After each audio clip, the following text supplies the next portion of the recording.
My wife cleaned out my bank account while I was unconscious in the hospital. Can you believe it? She thought she could take everything and leave me with nothing. I deserve this after everything I've done for you, her message said. I replied with a single thumbs up. When I was discharged the next day, I didn't go home. Stay tuned to Jake's Revenge to find out how I turned the tables. My name's Cameron Doyle, 45 years old, and 22 years behind the wheel of a semi. Not the glamorous life, but it paid the bills and kept Dana in the lifestyle she never appreciated. I'd been feeling that tightness in my chest for weeks. Just stress, I told myself. Just the long hours and bad roadside coffee, until I couldn't ignore it anymore. Somewhere outside Omaha, the pain got so bad I had to pull over. Called 911 myself. They airlifted me to Sioux Falls, South Dakota. Turned out I wasn't having a panic attack. My heart was shutting down. I remember the doctor's face before everything went black. "We're losing him," she said. Not exactly what you want to hear right before you pass out. 2 days later, I woke up with tubes in my arms and a stent in my heart. The nurse told me I'd flatlined twice. Said I was lucky.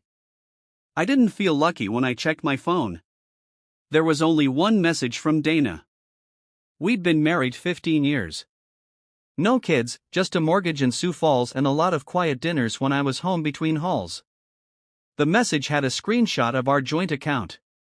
Balance, $0.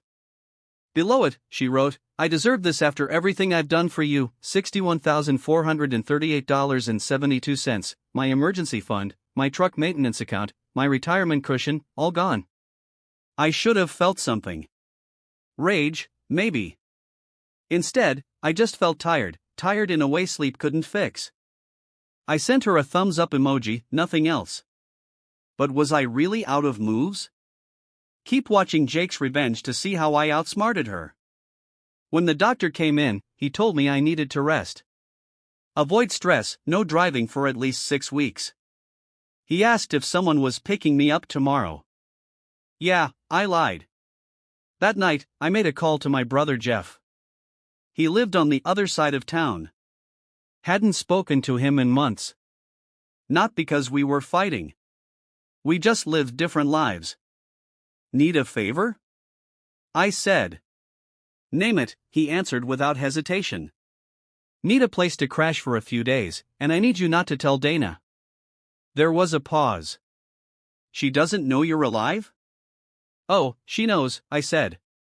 She just doesn't know I'm not coming home. I met Dana at a gas station outside Cheyenne. She was stuck with a flat tire, and I was the guy who stopped to help. Back then, she looked at me like I was some kind of hero for knowing how to use a jack. Funny how that works.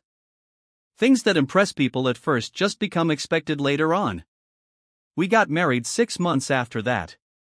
Quick, but not reckless. I was 30, she was 27. Old enough to know better, young enough to believe in something. She never liked that I was gone 3 weeks out of 4.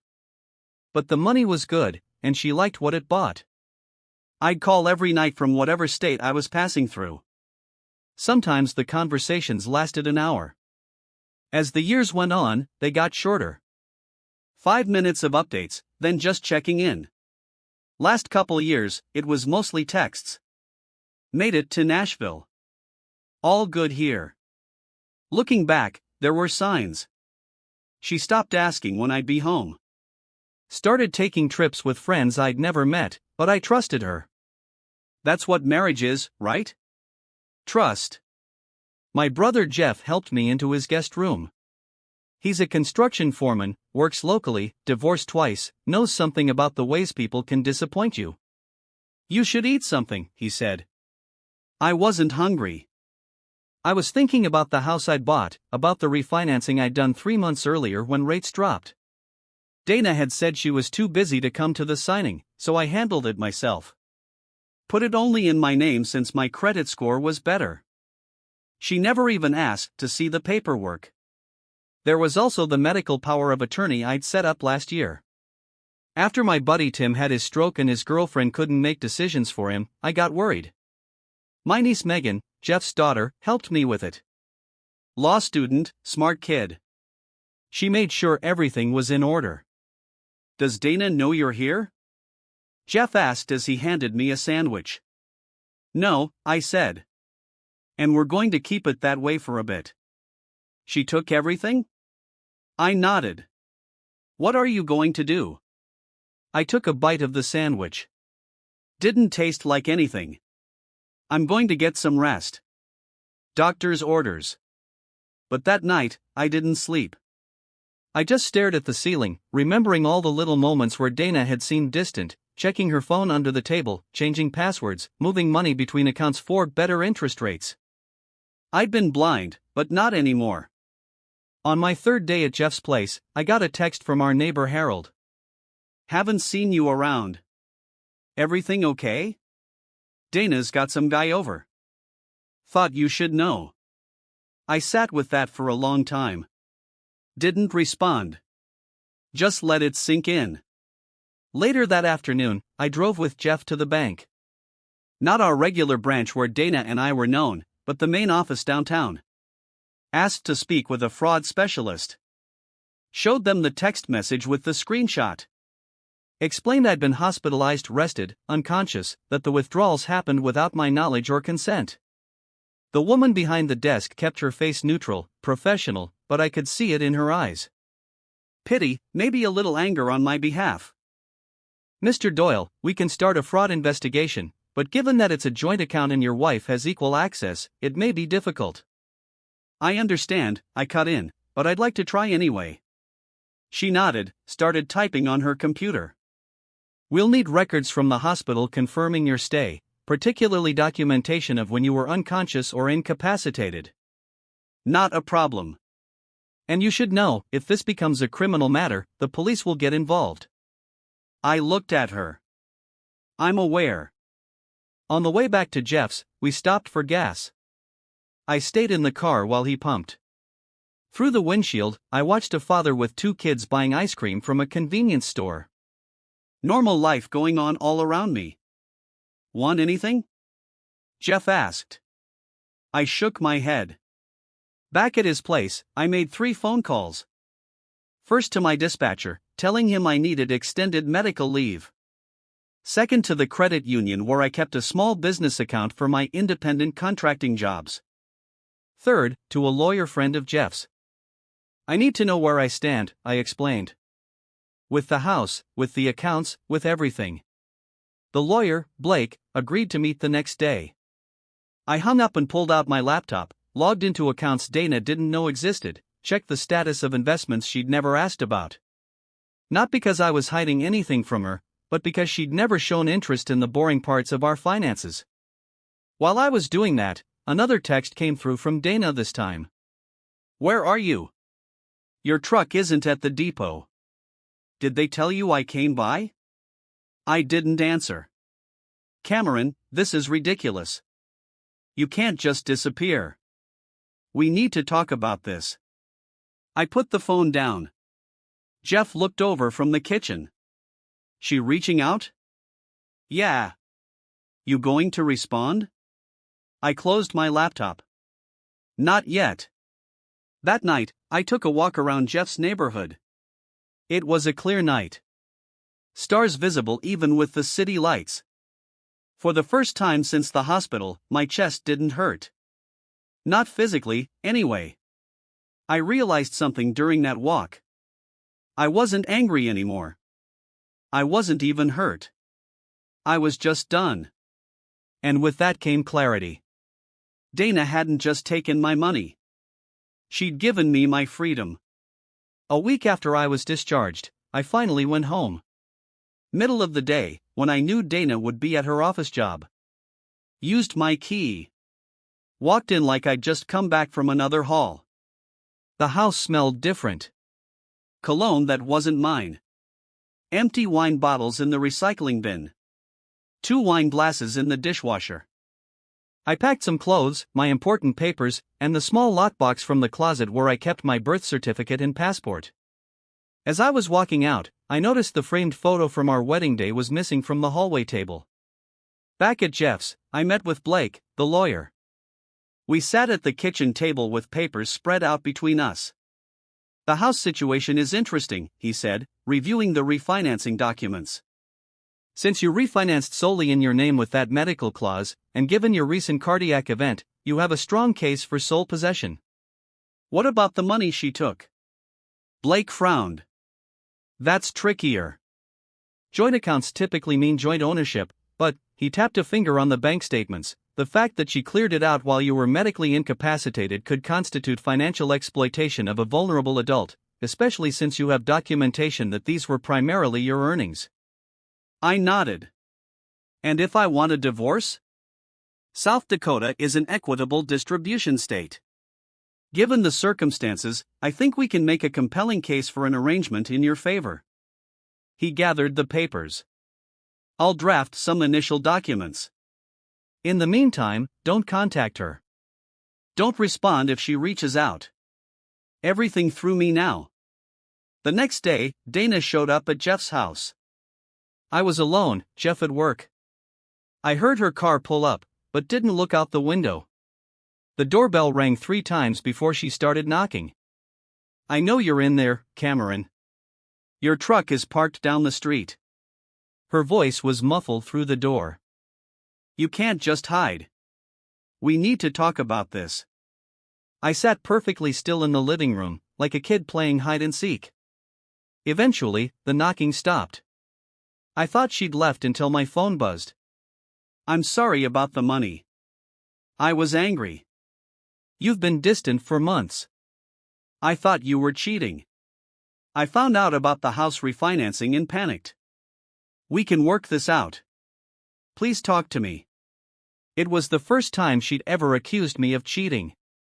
Projection, probably. I turned the phone face down without replying. The next day, Blake called with news. Dana contacted me, he said. She's hired Patricia Wells as her attorney. Patricia Wells, one of the most aggressive divorce attorneys in the state, known for going after everything: houses, retirement accounts, future earnings.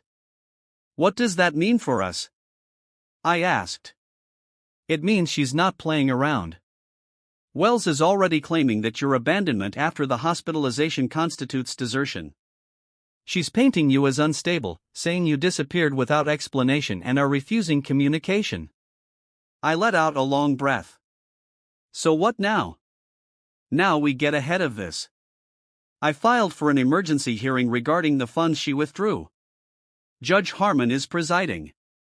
He takes a very dim view of taking advantage of medical situations. After hanging up, I stared at the wall for a long time. Then I made another call to my niece Megan. I needed her help with something specific. That evening, I drove past our house. Dana's car was in the driveway alongside a black Audi I didn't recognize. I circled the block once, then headed back to Jeff's. In the driveway, I got a text from a number I didn't know. This is Patricia Wells. I represent Dana Doyle. Any further surveillance of my client will be documented as harassment. All communication must go through proper legal channels. They were watching me. I was watching them. And now the gloves were off. 2 weeks after that first meeting with Blake, we had our day in court. Emergency hearing regarding the withdrawn funds. Dana was there with Patricia Wells, both in sharp suits. I wore the only tie I owned, the one I kept in my truck for unexpected funerals on the road. Judge Harmon was an older man with white hair and reading glasses perched on the end of his nose. He reviewed the filings without expression, occasionally looking up at Dana, then at me. Ms. Wells, he finally said, your client withdrew the entirety of the joint accounts while Mr. Doyle was hospitalized for a life-threatening cardiac event. Is that correct? Wells stood. Your Honor, my client had every right to access those joint funds. Furthermore, Mr. Doyle had recently refinanced their marital home solely in his name without Mrs. Doyle's knowledge, which we contend was the first act of financial deception. The judge removed his glasses. I'm not asking about the house right now, counselor. I'm asking about the timing of the withdrawal. Was your client aware that Mr. Doyle was in the hospital when she took the money? Dana leaned over and whispered something to Wells. Wells cleared her throat. Yes, Your Honor, but my client was under extreme emotional distress, believing her marriage was ending. She acted to protect herself financially. The judge put his glasses back on. While unconscious from a heart attack seems an unlikely time for Mr. Doyle to end his marriage. He shuffled some papers. I'm ordering the funds frozen pending further proceedings. Neither party may access this money until ownership is determined in the divorce settlement. It wasn't a complete win, but it stopped Dana from spending anymore. As we left the courtroom, Dana tried to approach me. Wells held her back with a hand on her arm, but not before Dana said, "Cameron, please. There's so much you don't understand." I walked past without looking at her. Outside, Blake was satisfied. This is just the beginning. Now we start discovery. Discovery? The part where all the cards get laid on the table. A week later, Blake called me to his office. When I arrived, he had a folder waiting. "We've got something," he said, sliding it across the desk. Inside was a bank statement from an account I didn't recognize. Dana's name was on it.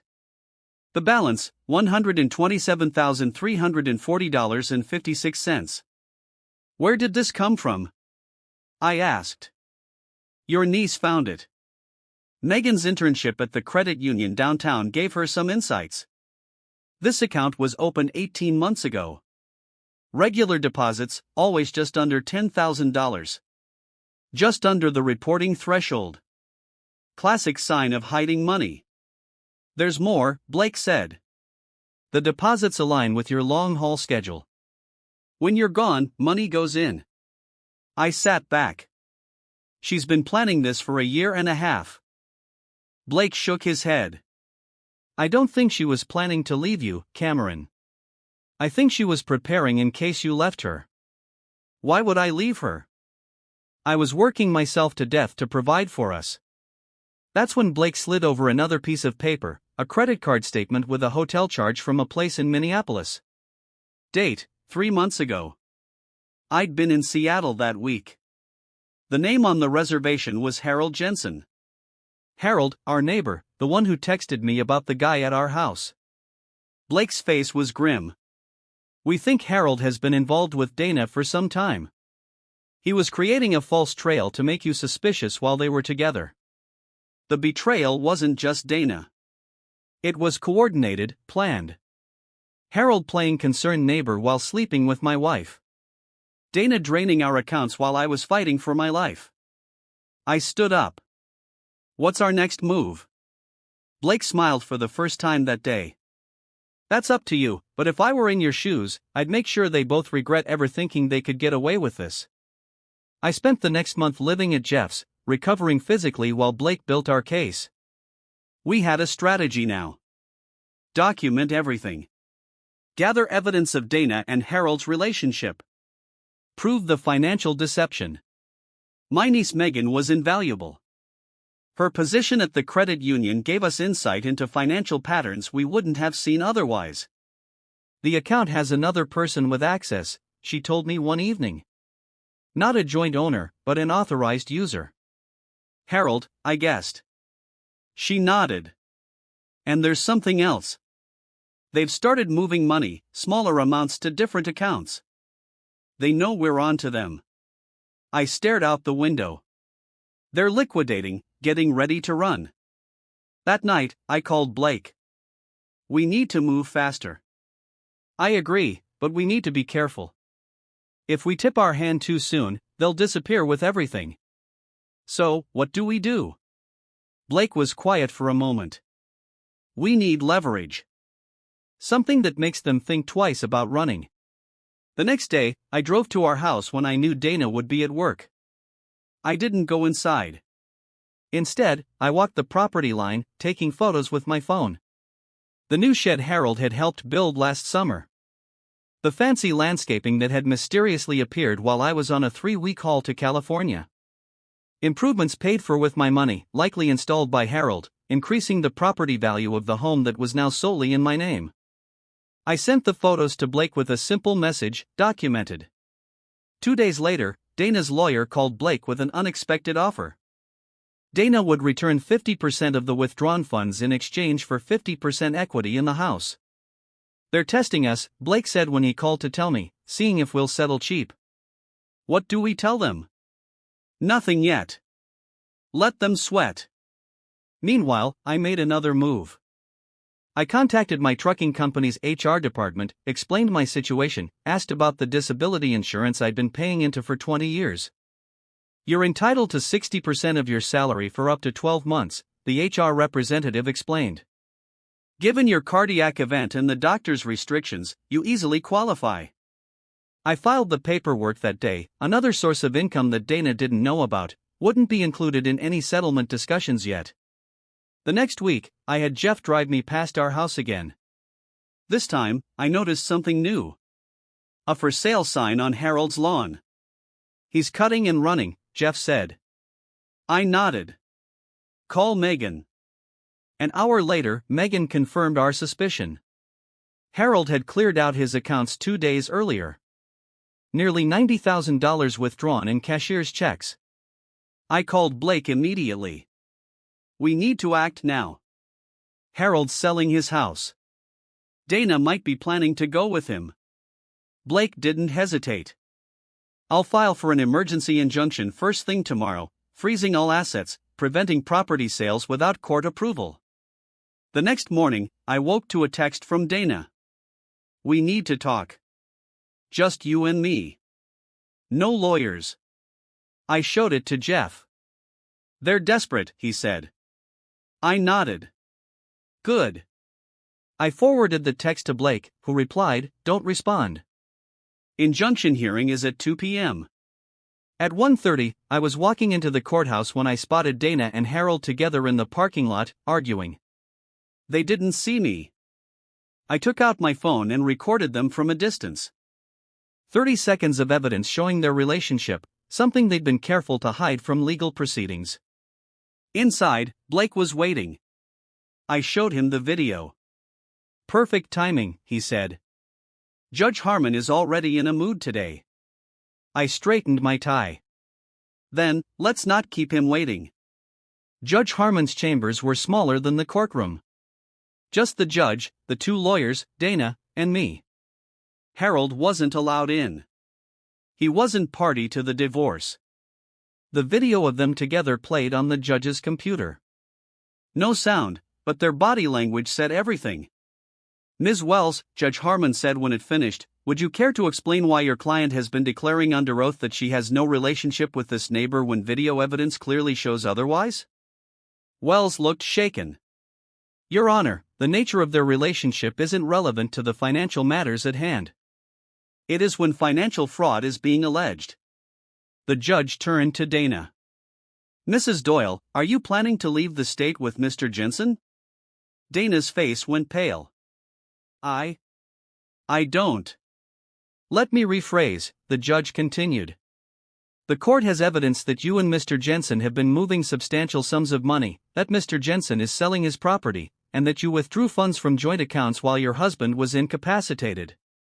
This suggests a pattern of deception and intent to flee."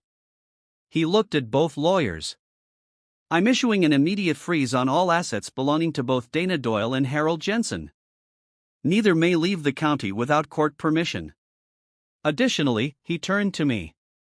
"Given Mr. Doyle's medical condition and the evidence of financial exploitation during his incapacity, I'm granting temporary exclusive use of the marital home to Mr. Doyle." Dana made a small choked sound. "Your Honor," Wells began, but the judge held up a hand. "The exploitation of a medically vulnerable spouse is something this court takes very seriously, Counselor. You're lucky I'm not recommending criminal charges at this time." Blake gathered his papers, trying not to look too satisfied. As we left, Dana caught my eye. For the first time, I saw fear there. Not of me, of consequences. 3 months after the hospital, I moved back into our house. My house now. The divorce was finalized faster than anyone expected. Dana didn't fight after the injunction hearing. Harold had disappeared, leaving her to face everything alone. In the end, the judge awarded me the house, my truck, and 80% of our savings. Dana got her car and the remaining 20%. The secret account was split 50-50, but only after she paid my legal fees from her share. I never spoke to her directly again. Everything through lawyers. The last I heard, she'd moved to Minneapolis, starting over, I guess. I sold the house 6 months later. Too many memories. Bought a smaller place closer to Jeff and Megan. Used some of the money to help Megan with law school. She's going to make a hell of an attorney someday. I don't drive long haul anymore. My heart can't take the stress, doctor says. Found work dispatching instead. Home every night. It's quieter than the open road, but there's something to be said for stability. Sometimes people ask if I'm angry about what happened. I'm not. Not anymore. You can't control what others do, only how you respond. Dana thought she was taking everything from me that day in the hospital. Instead, she forced me to fight for myself in a way I never had before. Last week, I was cleaning out some old boxes and found our wedding album. Thought about throwing it away, but didn't. Just put it back in the box. It's part of my story now. Not the end, just a chapter. The heart attack nearly killed me. The betrayal nearly broke me. But I'm still here, changed, maybe stronger, definitely wiser. Some lessons you learn the hard way. Some people you lose for good reason. And sometimes the life you rebuild is better than the one you lost. Subscribe to Jake's Revenge for more incredible stories of triumph and comeback.